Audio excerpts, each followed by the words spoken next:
How did you meet Joyce, by the way?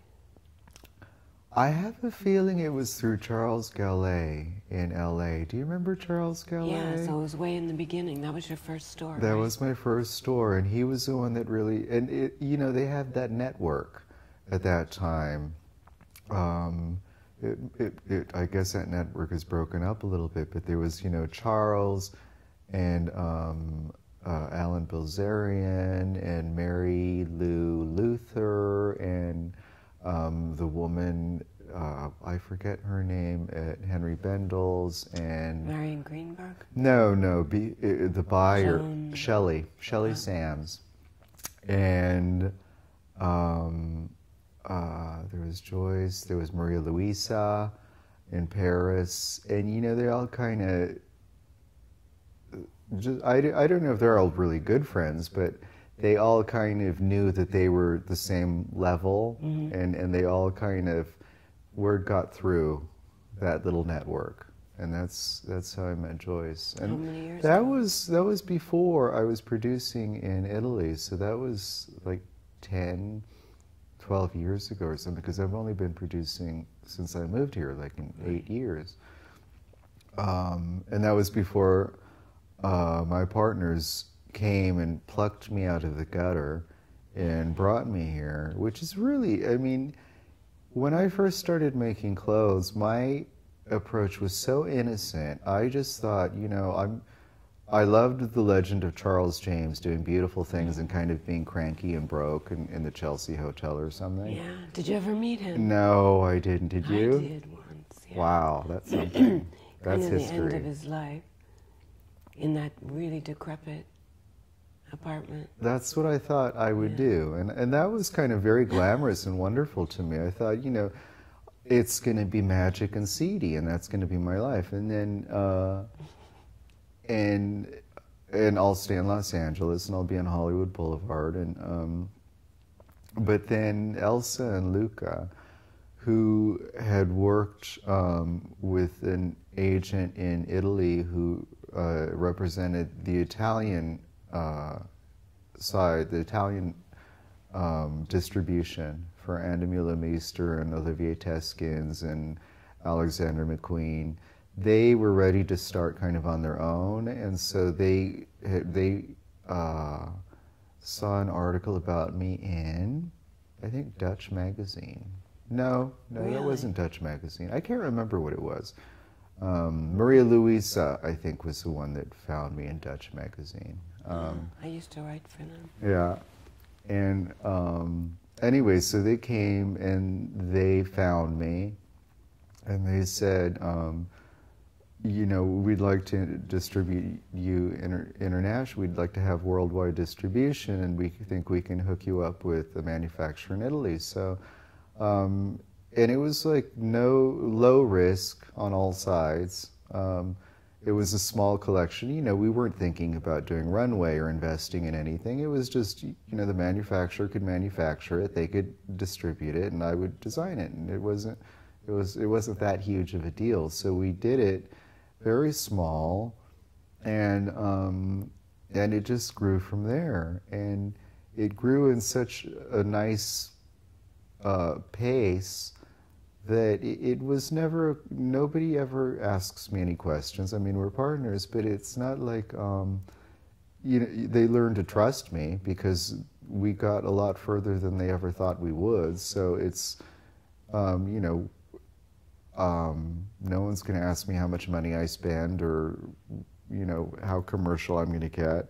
And as a matter of fact, with Elsa and Luca, they have such integrity that they're very protective that I don't get too commercial. And they're like, they would do anything to protect the image of the brand or to allow me to get as extreme as I want.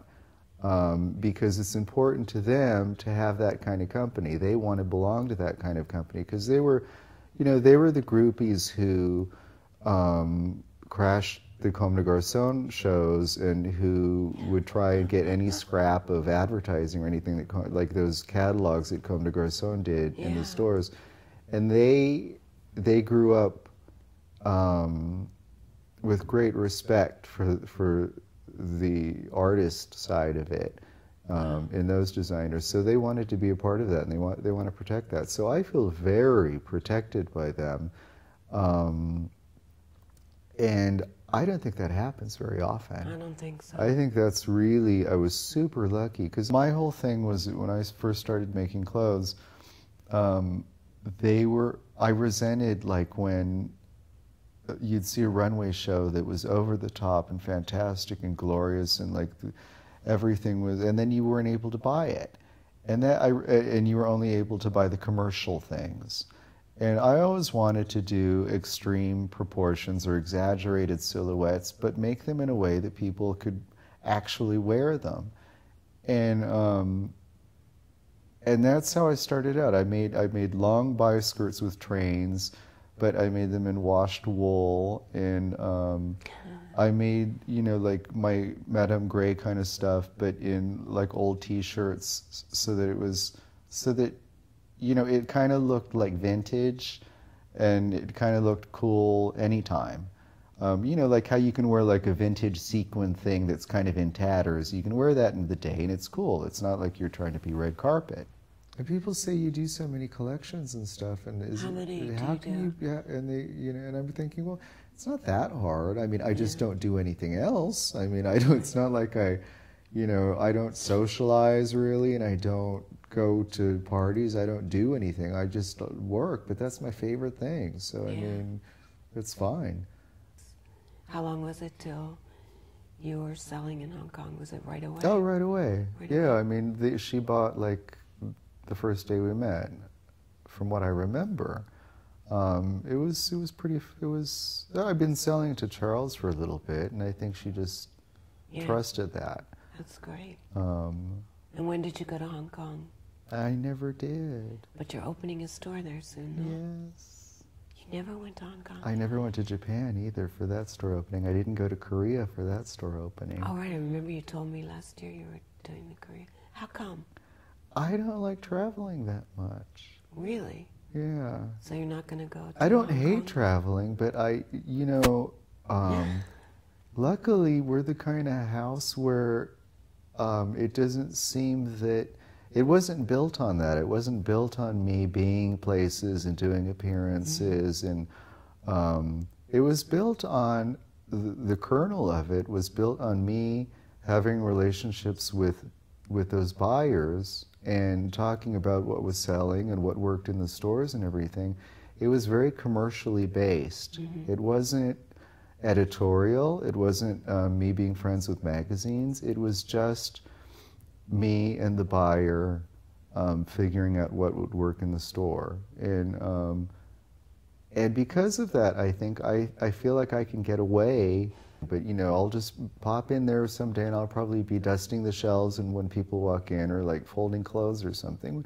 Because, you know, I like being in the store, and I hang out in the London store, and I hang out in the New York, in the Paris store, because I like sitting there with like Barbara. I don't know if you know Barbara in the Paris store. She's fantastic. I hear about it from a friend of mine. I like going there on my way to the gym and having a coffee with her, and like trying stuff on to see how the production looks, and to hear like what is working and what's not, and you know, what we need. And she makes, you know, every season she makes a wish list of things that she wants. And if it's something... What kind of things are on our wish list now?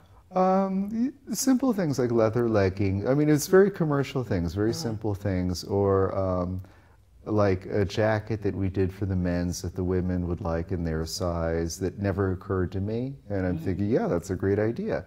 And a lot of simple things that I forget, like, because we, you know, it's kind of, there's a certain amount of pressure to do so many new things that a lot of times I forget about the old things that really worked. And that's what I need, because just because the pace is such that I'm always kind of moving forward, that I forget about the old stuff that she reminds me was successful. And I'm thinking, how could I have forgotten about that? That thing is great. Yeah, let's do it again in a different fabric. And yeah, so that's great. I need that. I need those reminders. So if you were to wish Joyce, the brand, Yeah. something for the next 40 years, because it's our anniversary, what would it be? Oh, God, success. What else? I mean, that's what it's a business. I mean, I don't get too mystical about what we do and everything.